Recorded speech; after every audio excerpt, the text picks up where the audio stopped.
Starts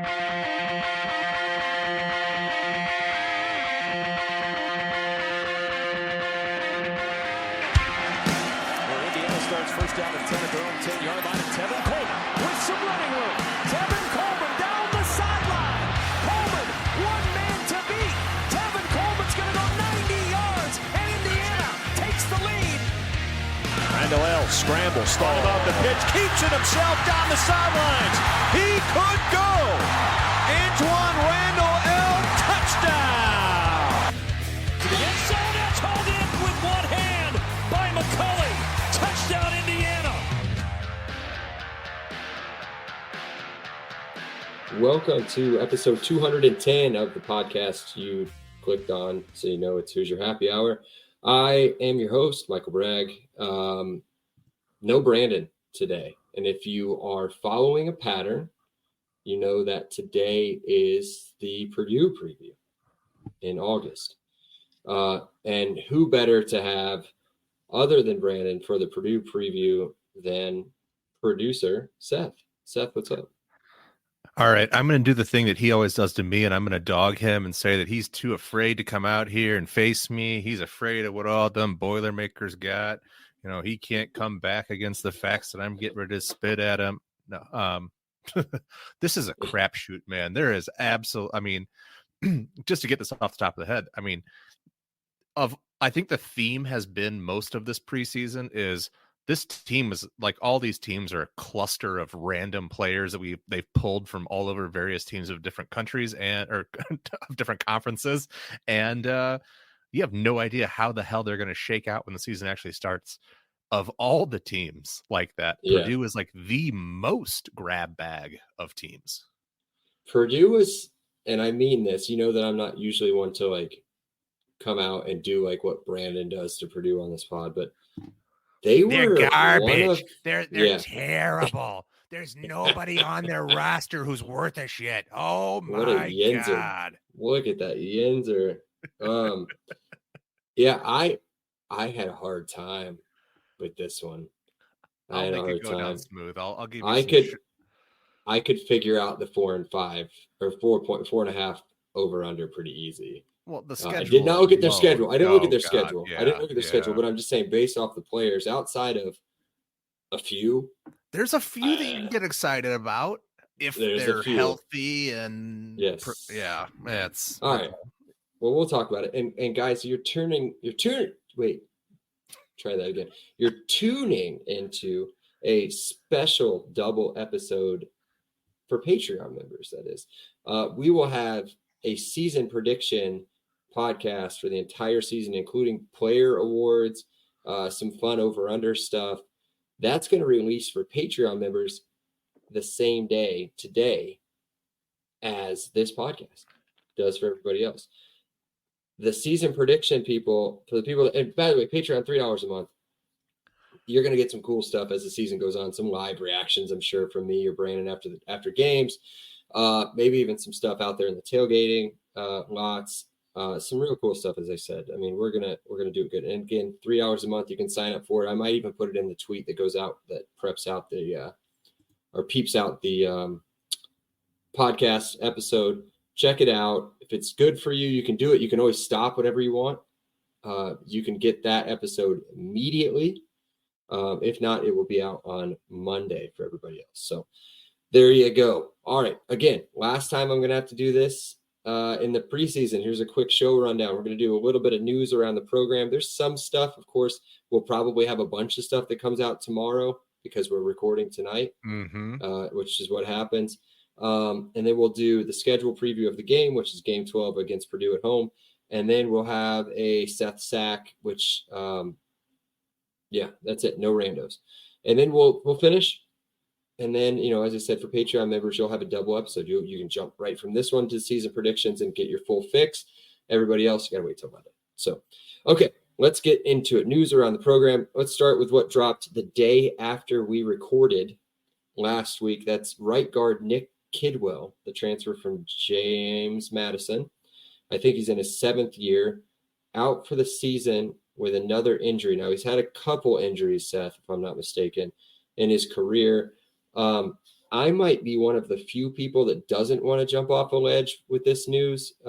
Again, I feel really bad for Nick. I feel like this was a last shot for him to make it to play on Sundays. But is the Nick Kidwell thing a big deal?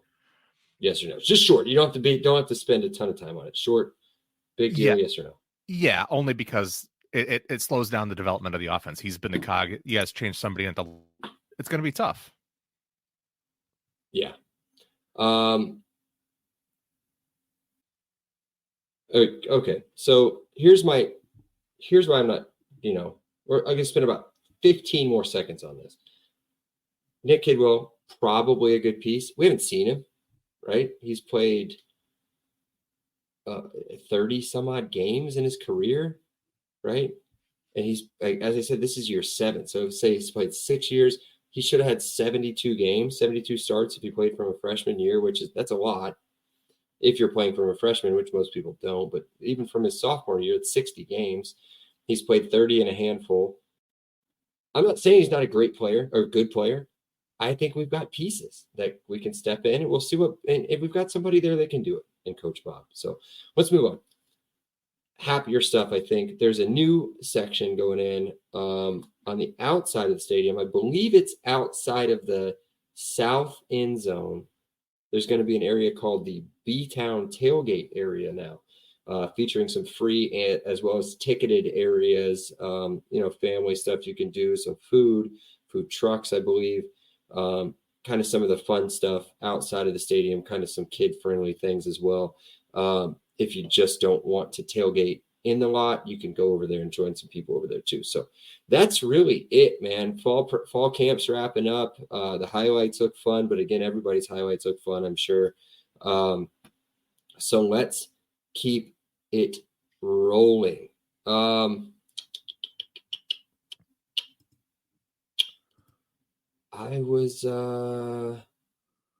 Okay. I have a note here, and I'm sorry for delaying there for a second, but here's the schedule preview. And I wrote, for some reason, I was in a mood whenever I wrote this. I said, we're going to play a game of, is college football news actually shit? Meaning, like, does it suck? Because we've used it for a lot of our previews. So we'll see what Seth says based off this information that I have taken from said source. And we'll go from there. Series history, real quick. This is another one that's kind of shocking, but not as bad as the last 2 weeks. It's not shocking. Purdue 77, IU 44. Previous meeting last year, a game that was closer than what it should have been, probably. I think IU did typical Tom Allen IU mistakes, kind of shot themselves in the foot in that game. Collapsed. You collapsed. I'll say it. Yeah. Hudson Card had a really good game statistically. Dylan, which that guy, the freshman Dylan Thielen from Westfield, that kid. Yeah. We'll talk about him in a little bit. He also had a really good game. Again, IU loses that game 31-35 on the road. Neither team had anything to play for but for pride at that point, and it was actually a pretty good game. So largest margin of victory, these are fun. Purdue 68-0 in 1892. Not sure they knew how to count to 68 in 1892, but pretty impressive. If there was a school that knew how to count that far, it was probably Purdue. And then IU 52-7. This is back-to-back 1988 references. Last game was against Ohio State. That was the largest margin of victory in 1988. And here we are again, 1988. Purdue, largest margin of victory. Preseason over-under wins. We've talked about this, I think, on multiple pods. Purdue at 4.5. Here's where Brandon's part usually comes in. The over is the underdog. The over at plus 140. The under at minus 165. Just some other fun stuff to go through. Big Ten title, they are at plus 20,000. This is interesting. This one right here. Plus 20,000 to win the Big Ten title. But to make the playoff, plus 12,500. So they've got a chance, right? All right. So can I do some drunk uncle here for a second? When we get the national title. Oh, yeah. Okay. To win the national title, plus 100,000. Okay. Do your drunk uncle stuff. The whole scheduling quirk here is so absurd. We start out with Indiana Nope, State. don't do this. We don't do the schedule yet. We don't do the schedule yet. Okay, no, this is a quirk. Don't do it. Did they take a bye week? Well, yeah. They play Indiana State and then a bye. Like, what are you? I like Mike Bobinski. He's done a great job as athletic director, but I know he's not always responsible for scheduling. That's a whole group effort. Whatever. But really, that's how we're doing it. We're doing a false start. Think as we'll talk about, I think somebody else, another school, might be controlling said bye week. So,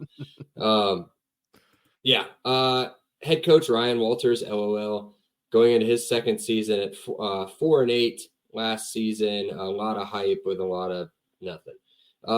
Key players to start with the offense. The offense, this is all from College Football News. I'm kind of summarizing, not word for word. It's summarizing. Never really clicked on a consistent basis last year, but pretty good, right? Not awful offense, but not anything that you would expect, I think, from a Graham Harrell-led offense, like a total, air raid craziness. But year two. Yeah, year two. We'll see with all those massive weapons. Running game was hit or miss, and Hudson Card is Hudson Card. So we already talked about the offensive coordinator, Graham Harrell. Do you want to talk about anything else there? Hudson Card should be whatever. Good. Yeah. I don't know what that translates to, but he's good. Yeah, right. Quarterback, Hudson Card. I am a big fan of him. Whenever we're not playing him, I think his game is fun to watch. Texas transfer. I don't know if he really ever played. I think he came over. What is he, a junior now? He started for a while. They had a whole competition. He ended up losing out. I think they're all gone. So he ended up losing out to Ewers, and it's a whole thing. Man came in, right. The whole thing. But he's a gunslinger. I mean, the dude's gonna sling it around. He's gonna make mistakes, as you'll see here in a minute. He's got a 59% completion percentage. They were 5-0 when he was 60% or more completion percentage. A smidge under 2,400 yards. 15 touchdowns, 8 interceptions. Was he hurt? He did fight some injury issues. I think he started pretty much every game, but did not complete every game. And also soft, dude. 15-8. It was not a prolific offense. And a lot of the reasons that they were inconsistent was because of the decision making. You can evident by the 8 interceptions and the below 60% completion percentage. It was not an offense that was consistent, that was in rhythm often. It wasn't bad enough to keep them out of games for the most part, but it also wasn't good enough to win games convincingly either. So it's just, it's what you get sometimes with these bit pieces that are kind of thrown together. If it doesn't gel right, it's going to be a little funky at times. Yeah. Just to give you a reference point, and this might shock, I think, a lot of people listening. Again, Hudson Card started all 12 games last season. Brendan Sorsby, I just looked it up. Mm-hmm. Only had like 1,500 yards passing. He played, 75% of the season, 60% of the season. He was 15-5, 15 touchdowns, 5 interceptions. So that's a concern? No, like an orange flag, is. It absolutely maybe? is. I don't know. Yeah, I mean, it's not a deal breaker. He extends plays. He does a lot of the little things that you like in a quarterback. But God, you can't put the ball at risk. That's did he take a lot of sacks? Responsibility. A lot of throwaways. His rushing stats aren't big. No, he's not a guy who's going to get big chunks. I'm going to say something stupid again. He has that Brett Favre like elusiveness, but not like a run after but not a it's big not gainer. Kill you on the ground. Yeah. Right. 5 rushing touchdowns last year for him. That's again, enough. No other for comparisons for Brett Favre. That was literally just a ability to extend a play. That's it. He didn't send any pictures of his. No. Okay. All right. Moving on. The running back position seems to be in decent shape. Again, a guy that I never really rated until I saw him play against IU a couple years.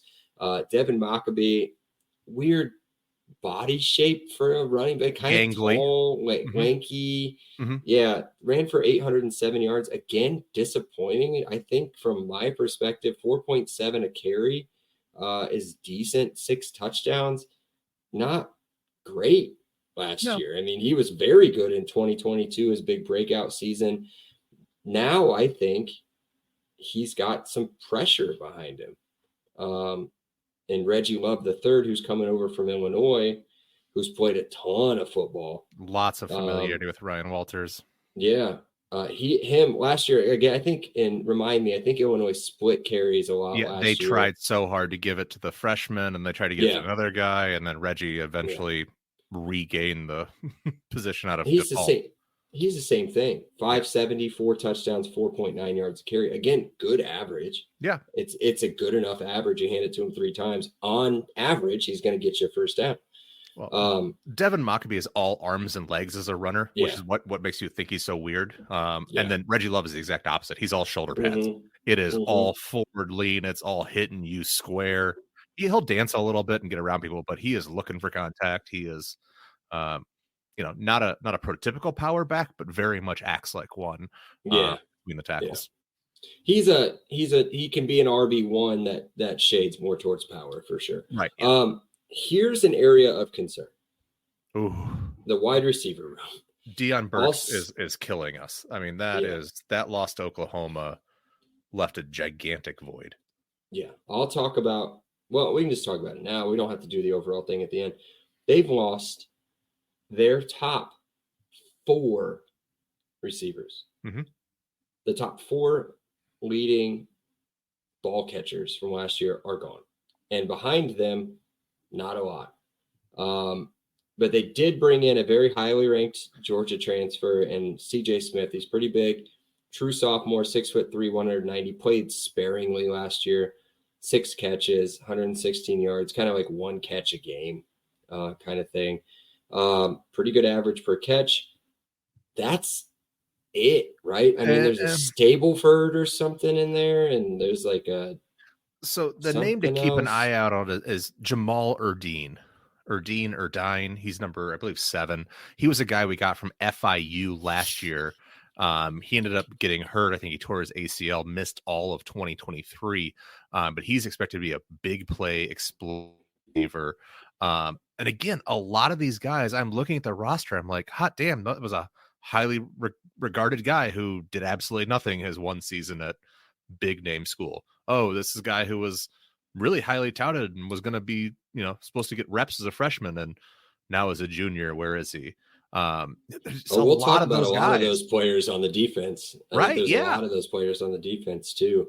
Do you have anybody else? Be studs. Tight end? Anything? Oh, Nothing? yeah. I love our tight ends. Ryan Clare, he's a really good one. It's Max Clare. I can't remember Clare. He ended up getting hurt. He had a bunch of injury issues as well last year. He's really good. He was the guy who's going to be taking over for Payne Durham, who was a really good tight end from a couple of years ago. Where's he at? Is he done? Oh shoot. I don't know. I need to look. I've only been paying attention to the Bears on Hard Knocks, so I'm out of the loop there. All right. So that's pretty much it, right? The offensive line, I haven't talked about the offensive line outside of maybe last week until that now. Might be a strength, actually. That's surprisingly enough. Yeah. They've got an absolute stud in the middle, and Gus Hartwood out of if he can stay healthy. Yep. That's the hard thing. That's the thing. Again, what, 9 games last year? He played 9 games and was named honorable mention all Big Ten. Yeah. So he's effective in those 9 games, but 3 of those he was unavailable for. So they've pieced some other stuff together from some small schools. I think like New Mexico had Ball State, the really good Ball State lineman. Yep.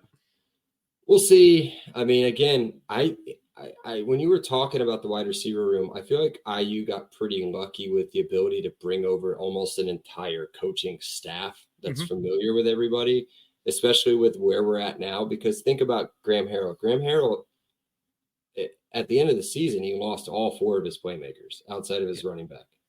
So what's he going to do with his offense? He's got to teach everybody else again this offense that's totally foreign to them and hope that it sticks. And then who knows what's going to happen next year. Right. And I think that they're the exact opposite wide receiver rooms in the fact that a lot of the guys who transferred in for IU may not have been heralded guys coming out of high school, but they sure produced at James Madison, at Ohio, wherever, Texas Tech down the line. Wake Forest. Right. These guys that Purdue has were very highly touted and have bupkis for production. Yeah. And we've so seen that at Purdue. If they produce, like. yeah, right. Charlie Jones was that guy in a lot of ways. Mm-hmm.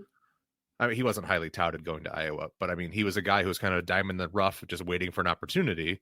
And they put him at kick returner because Iowa has a terrible eye for evaluating offensive talent. But yeah, those things are, Deion Burks is just a gaping hole there.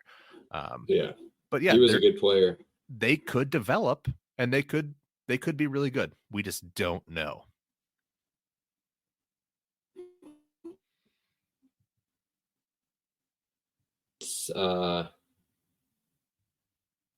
It's going to be a weird one, I think. Let's move on a little bit. I'll kind of recap the offense at least. Top 4 receivers are gone, as we talked about. The running game should be pretty solid. But again, what are we going to do with the offensive line? Do those pieces fit around Gus Hartwig? Does he stay healthy? We'll see, right? Let's move on to the defensive side. This is word for word, man. Don't be mad at me about this. They had the worst passing defense in the Big Ten last year, and they allowed over 30 points per game. Yep. They didn't even list the defensive coordinator. I don't know. Is it Ryan? He might as well be. They've got some pieces, though. They got a couple guys that they've got one guy I gave so much crap to Seth for. Never even heard of him. We've already talked about him once, and the dude's incredible. We'll talk about him here at the end. But inside Cole Brevard, you guys have probably heard that name. He's out of Carmel. I feel like we were involved with him early on in his recruiting. Ended up going to Penn State, right? Yep. And then transferred over, 2 years ago? Yeah. 6'3", 333 pounds in the middle. The dude has 0 stats. I think he had 9 tackles last year, but that's not what he's there for. Right. Dude is a clogger in the middle. He's there to get the edges open, the linebackers open to go get the ball. So then on the line, and then I'll kind of let Seth talk about the line. The other guy, another guy, Seth, has been hammering home to you guys, another highly touted transfer. Another Georgia kid. There's another one in the secondary too, from Georgia. Never really played at Georgia. Nope. Ever. Again, top 4-star prospect, top 15 linebacker in the country coming out of high school. He's going to come in at the defensive end, kind of rush end position. So stand up linebacker or stand up end, a little bit of linebacker-ish kind of role there for Nick CJ Scorton Madden. from last year. He is taking over for the gaping hole at Texas A&M. There you go. Yeah, they lost so much talent again on that side of the ball. Anybody else you want to talk about on the line, or what is that? No, they have a guy from Boston College who has one of those, like, his last name is Shida. He should be pretty good. But who knows? I mean, again, do the pieces gel together? Do we have enough? Is there depth behind the starters? It's just a complete crapshoot, man. Anybody's like, I've listened to the Purdue podcast. Anybody speaking intelligently about this is just absolute full of themselves. There is no way to predict anything outside of maybe 4 or 5 players. Kydron Jenkins, that is the one guy on the D line I do want to talk about. He is the D end who was probably the most effective pass rusher outside of Scorton last year. And they expect quite a bit from him, but his stats don't necessarily jump off the page at you either. But he was one of the guys they included for media day. Yeah, so there you go. Again, not even listed in any of the previews that I saw. Next guy I'm going to list and just make fun of him is linebacker Yanni Karliftis. I just wrote that he's a massive disappointment to his parents and his family's name. A huge, again, massive. What did he make 5-star, or was he downgraded to 4-star when he ended up being 4, I believe. Yeah, high 4. Should have been came after George Karlaftis, who plays for the Super Bowl champion Chiefs, right? Two-time Super Bowl champion Chiefs, who was an absolute stud in college and has been an absolute stud in the pros, right? And then you've got Yanni over here just sucking in a scholarship from Purdue for a whole lot of nothing. Do you guys feel the same way as a Purdue fan? No, the problem is they have completely different body types. Like, George has like the JJ Watt 6'5", 285, just a 290 body. monster. Right. Absolutely. And Yanni's a middle linebacker. He's 6'3", 235. Yeah. He's not going to find an extra 50 pounds in there. His frame is slighter. He's a rangy linebacker, kind of has those, lots of arms and legs, again, just kind of like our running back. But he's effective. He can get overpowered in the run from time to time. He isn't the best cover guy. Sounds like I'm dogging him. That's not necessarily true. I already did. So I know, but he has an ability to show up. Just he, with his junior year now, just needs to deliver more consistency. And he has a role he can do. He's not going to be George, and I think everybody's accepted that. At least in Purdue, he's a good kid. Yeah, it's a good kid. Yeah, that usually gets you pretty far. Yeah. Secondary, unless you have another linebacker to talk about. No, this is the crown jewel. Yeah, secondary. The corner, there's a corner coming in from as a corner of safety from Georgia. Again, another kid that's highly touted, big time high school prospect, didn't play. We'll see if it translates. I mean, we've seen 1,000 of those at IU. You can go all the way back to Jeremy Finch. That's still the one that I'll always reference. I can't remember what high school he went to, but he was a 5-star recruit that went down to Florida as a safety, never made it at Florida, came up here, didn't make it here either. So it just, nobody knows, man. A lot of times it's so hit or miss whenever it comes to ranking high school. Let's talk about Dylan. How do you say it? Is it Thieneman? Thieneman, the sophomore stud, dude. As a true freshman, I wrote name an award, and he got it. He got, buckle up, freshman of the year, All Big Ten, freshman of the year, Football Writers Association of America, and freshman of the year, 24/7 Sports. He didn't make freshman teams. Those are freshmen of the year, those 3 awards. Third team All-American as a freshman. He was a first team freshman All-American and made second team All Big Ten. I didn't even write his stats down. No. The dude's I went back and watched him because he made the top 100 players in the college football game that just came out. Yep. I had never heard of him.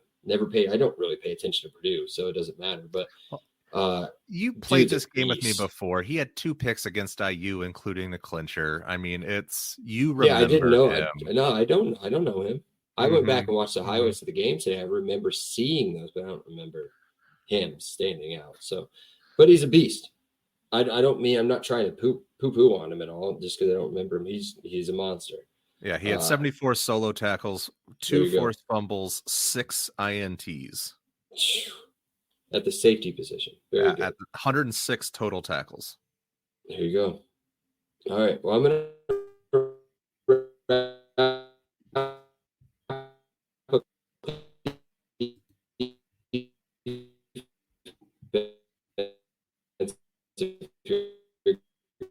good. We've taken almost 30 minutes on Purdue as it is. So we'll see how it turns out. I guess I don't know. Nobody. Anything does. else you want to add defensive wise, Sethers? I mean, I hope it comes together. This will be the last chance. So, I mean, 12 games in the season. If they haven't figured it out by then, it's going to be a long damn season. No, where do I put this? We'll wait until after schedule time. Do you have the schedule pulled up? Yeah, I do. All right, here we go. Again, 4.5 over under. The Vegas is saying under 4.5 wins. Okay. What do Ready? we got? Yep. In Indiana State in West Lafayette. Win. Okay. Bye week. I'm so pissed. Here's why you had a bye week.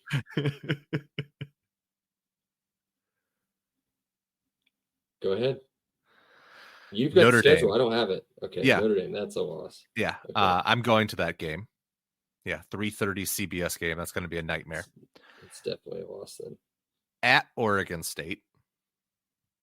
I don't know. I don't know. It's a toss up, but being in Corvallis. Being on the road, I'm going to go with an L there. Probably. Okay. Home against Nebraska, a team we notoriously have dog fights with. Yeah, there's gonna be a lot of red there. Another flip them. Yeah. So I'll just say probably. You can do homer shit if you want. I got him at 1-3 right now. Best case 2-2. Yeah, Wisconsin at Wisconsin on my birthday is a loss. Shit, that's a loss. At Illinois is probably a win. That's a win. Illinois over under is 2.5 if it makes you feel better. So I'm at 3-3 there. Okay. You're at 2-4. 2-4. Home against Oregon, that's a loss. Loss.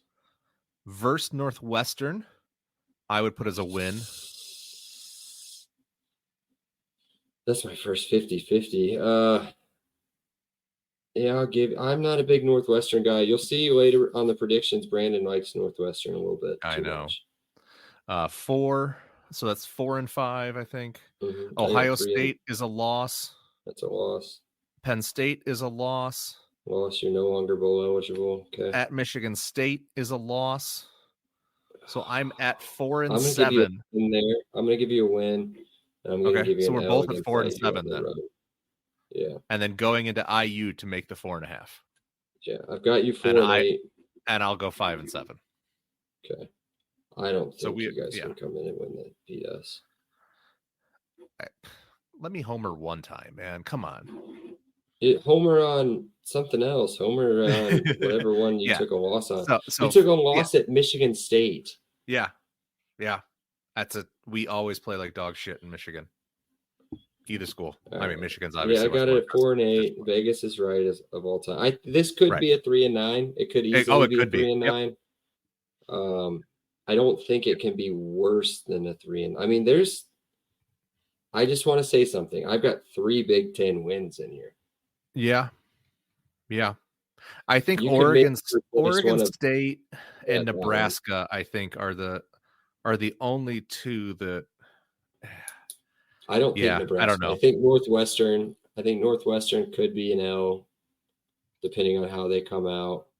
I don't know. I don't believe in them, dude. I don't. I'm good with 4 and 8. I think 3 and 9 is the floor. I think 5 and 7 is the ceiling. And the thing is, they'll be a better team probably than they were last year and have probably the same record. Yeah. Yeah. But that schedule's brutal. I mean, it's brutal. Oregon, Ohio State, Michigan, Penn State, Wisconsin on the road. I mean, that's tough, dude. Yeah. That is the Big Ten football gods getting everybody in the West back. We deserved every bit of it based off of years and years of Western bias. Yes, agreed. I saw that you guys beat Minnesota last year, and I was like, God, I would have loved to play Minnesota last year. Finally beat Minnesota. Yeah. So crazy, dude. The schedules you guys used to have. All right, cool. That's enough Purdue talk. Let's move on. This episode is brought to you by your go-to expert in the Indiana real estate market. Whether you're looking to buy, sell, invest in a home right here in the heart of the Hoosier country, Garrett Lawton with True Blood Real Estate is the agent you need. He's not just a real estate agent. He's my friend and Seth's friend and a Hoosier fan just like me and Seth. So Garrett knows Indiana inside and out, from Bloomington to Indianapolis and everywhere in between.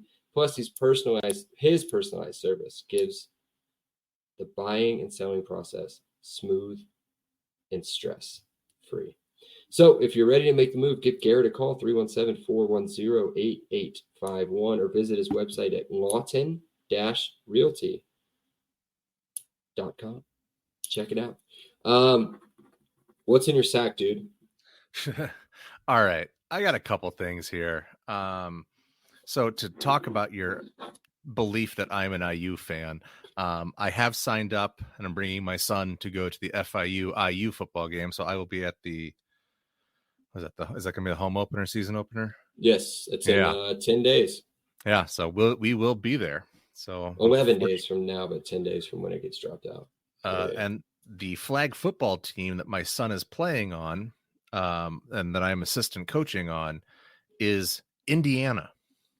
Yay. And of course, 2 of the 3 coaches are Purdue guys, and we vomit in our mouths every time we have to lead a huddle and say, go Indiana. It doesn't feel good. And then the other name I wanted to bring up is, all right, I know Hudson Card still technically has a year of eligibility left after this year, but there's a guy named Marcus Davila who I would love to by week 12 of the season at least be getting some playing time. He's a quarterback out of Texas, bigger body guy, has a lot of arm talent. It might be 2 years away before he plays, but if there's a world in which he is pushing for playing time this year, that's a world that I'm probably willing to live in. That's it. There we go. That's it. And that's it for this podcast. Again, for Patreon members, don't stay. You're gonna have another one after this. This is gonna be over. We stay. Yeah, we stay. We're gonna do another one. We're gonna do episode 211 next. For everybody else, 211 season predictions will be out on Monday.